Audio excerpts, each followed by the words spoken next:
আরে বাবা, আরে বাবা রে! আমার বড়ই গাছ, আমার সোনালী বড়ই গাছ, আমার বড়ই গাছ কোথায় গেল? কোথায় গেল আমার সোনালী বড়ই?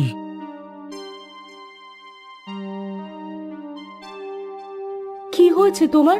এমন করছো কেন তুমি? কোনো খারাপ স্বপ্ন দেখেছো মনে হয়। এই নাও, পানিটা খেয়ে নাও। কি হয়েছে আমাকে এবার বলো তো। তোমাকে দেখে বোঝা যাচ্ছে তুমি কোনো স্বপ্ন দেখেছো। এখন কি স্বপ্ন দেখেছো সেটা বলো তো আমাকে। একটি অন্ধকার পাহাড়ের গুহা, চারিদিকে কিছুই দেখা যাচ্ছে না। আমি আস্তে আস্তে হাঁটতে হাঁটতে সামনে যাচ্ছি। আর সামনে জানি না কি একটা চকচক করছিল। আমি কাছে যেতেই দেখি একটি সোনালী রঙের বড়ই গাছ, আর সেই বড়ই গাছ থেকে আমি বড়ই ছিঁড়ে খাচ্ছিলাম। আচ্ছা, তুমি এসব নিয়ে বেশি ভেবো না। ওটা স্বপ্ন ছিল। মানুষ তো স্বপ্ন দেখতেই থাকে। আমিও প্রতি রাতেই স্বপ্ন দেখি, তারপর সব ভুলে যাই কি হয়েছিল আমার স্বপ্নে। না গিন্নি, এটা কোনো সাধারণ স্বপ্ন ছিল না। আমার এমন মনে হচ্ছিল যেন ওটা কোনো স্বপ্ন নয়, সত্যি সত্যি ঘটছে আমার সাথে। আমি স্পষ্ট অনুভব করতে পারছিলাম সবকিছু। আচ্ছা যাও, তুমি গোসল করে এসো। আমি ডাইনিং টেবিলে নাস্তা দিচ্ছি। আজ তোমার পছন্দের নাস্তা বানিয়েছি।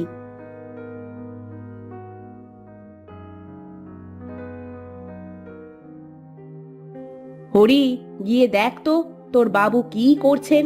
সেই কখন ডেকে এসেছি মানুষটাকে, এখনো আসার কোনো খবর নেই।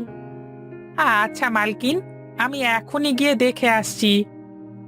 যা যা, তাড়াতাড়ি যা।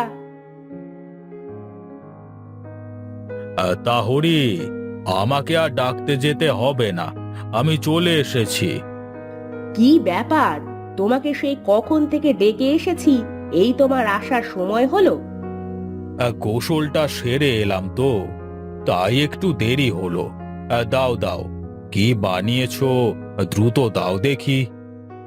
তা তুমি কি ওখানে দাঁড়িয়ে খাবে নাকি টেবিলে এসে বসবে? কি ব্যাপার বলো তো, তোমাকে এরকম মন মরা দেখাচ্ছে কেন? তুমি কি স্বপ্নের ব্যাপারটা নিয়ে এখনো চিন্তা করছো? না গিন্নি, ও সব কিছু না। তুমি নাস্তা করো। না রে, এইভাবে বসে থাকতে আর ভালো লাগছে না। চল, আজ জঙ্গলের দিক থেকে একটু ঘুরে আসি। আরে ভাই, তোর মতো তো আমারও যেতে ইচ্ছে করছে। কিন্তু এলাকার মুরব্বিরা কি বলা বলি করে শুনিসনি? তাই তো কেউ জঙ্গলে যায় না। জঙ্গলে নাকি পিশাচ বাস করে। ধুর, এসব পিশাচ বলে কিছুই হয় না। এইসব মানুষের ভুল ধারণা ছাড়া আর কিছুই নয়। আরে ভুল ধারণা না, পিশাচ সত্যি আছে। আর ওরা ঘন জঙ্গলে বসবাস করে। মানুষ দেখলেই ঘাড় মটকে দেয়। আচ্ছা, তুই কি করে জানিস যে পিশাচ সত্যি আছে এবং ওরা গভীর জঙ্গলে বাস করে? তুই কখনো দেখেছিস পিশাচ, নাকি কোনোদিন জঙ্গলের মধ্যে গেছিস?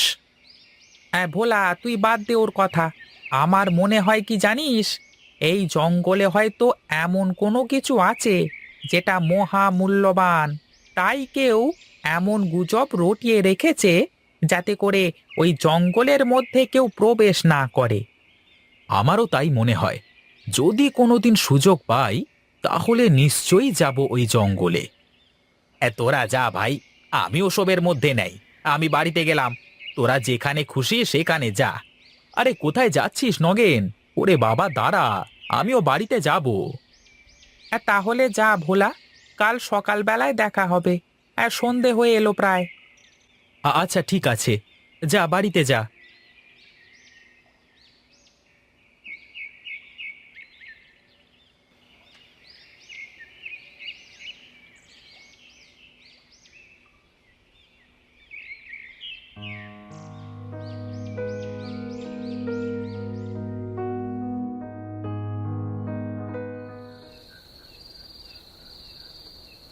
আহ! আমার বড়ই, আমার সোনালী বড়ই, আমার সোনালী বড়ই কোথায় গেল? কোথায় গেল আমার সোনালি বড়ই? কি হয়েছে তোমার? এমন করছো কেন? তুমি কি আবার সেই স্বপ্ন দেখেছো নাকি? হ্যাঁ গিন্নি, আমি আবার সেই স্বপ্ন দেখেছি। সেই একই স্বপ্ন।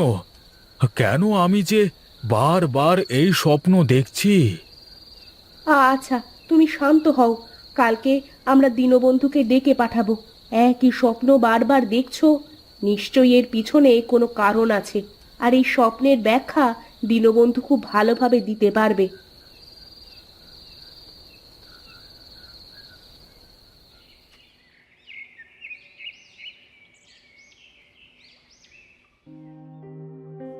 কেন ডেকেছিস আমাকে? হঠাৎ কি এত দরকার পড়েছে আমার? সবই তো জানিস, শীত পড়েছে, হিমালয়ের উদ্দেশ্যে যাত্রা শুরু করব। আমি আজকে কদিন ধরে একটি খারাপ স্বপ্ন দেখে চলেছি।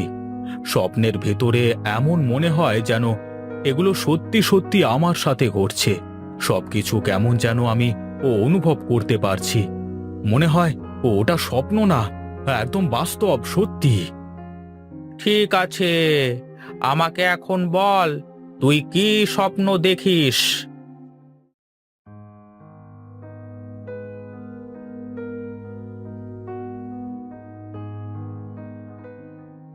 আমি নিশ্চিতভাবে কিছু বলতে পারছি না। তোর স্বপ্নের ব্যাখ্যা নিশ্চিতভাবে দিতে হলে আমার অনেক সময় লাগবে। আমাকে ধ্যান সাধনায় বসতে হবে।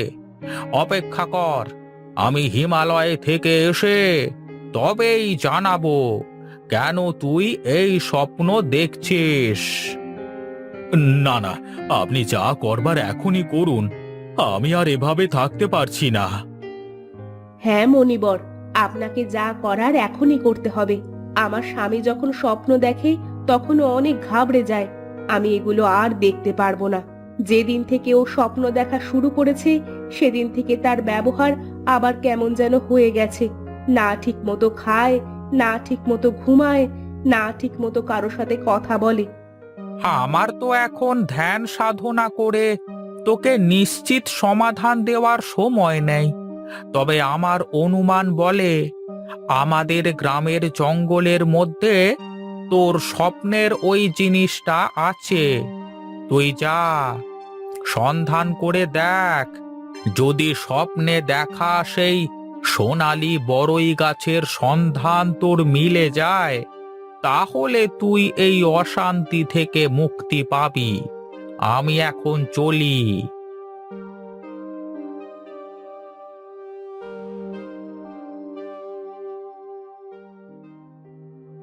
এখন কি হবে?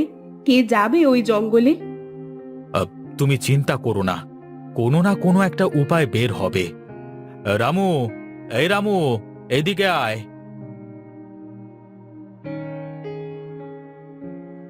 আদেশ করুন বাবু, আপনার সেবায় আমি সব সময় হাজির। যা, গ্রামের মধ্যে গিয়ে ঘোষণা করে দে, আমার কিছু লোক চাই যে আমার সাথে জঙ্গলে যাবে। হ্যাঁ বাবু, আমি যাব আপনার সাথে। আপনার জন্য আমার জান হাজির বাবু। না, তুই বাড়িতে থেকে তোর গিন্নি মায়ের দেখাশোনা করবি। কিন্তু বাবু, আমি আপনাকে একা একা কি করে যেতে দিতে পারি ওই ভয়ানক জঙ্গলে? আরে কোনো কিন্তু নয়, আমি যা বললাম তাই কর। আচ্ছা, ঠিক আছে বাবু, যেমনটি আপনার মর্জি।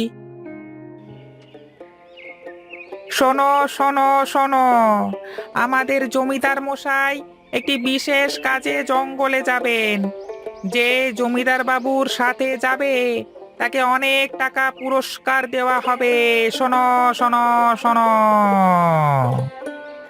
আমি যেতে চাই। আমিও যেতে চাই জঙ্গলে। আর কেউ কি আছেন যারা যেতে চান? যেতে চাইলে আমার সাথে জমিদার বাড়িতে চলুন। এখান থেকে আর কেউ যাবে না, এখানে সবাই ভিতুর ডিম। বেশ, তাহলে চলো তোমরা আমার সাথে।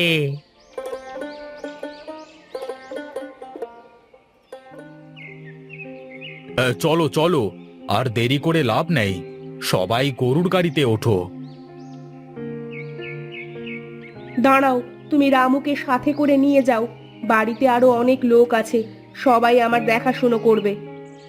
কিন্তু গিন্নি। কোনো কিন্তু নয়, আমি যা বলেছি সেটাই করো। আচ্ছা বেশ। রামু ওঠ, আমার সাথে গাড়িতে বস।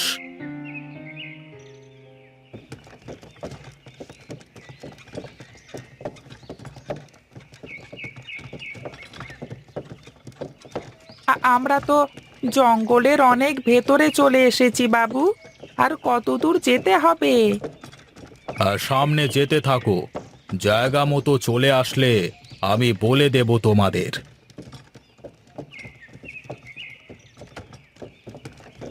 দাঁড়া, আমরা চলে এসেছি। আমি এই জায়গাটার স্বপ্নই বারবার দেখতে পাই। গুহার ভেতরে যেতে হবে আমাদের। সবাই গাড়ি থেকে নামো।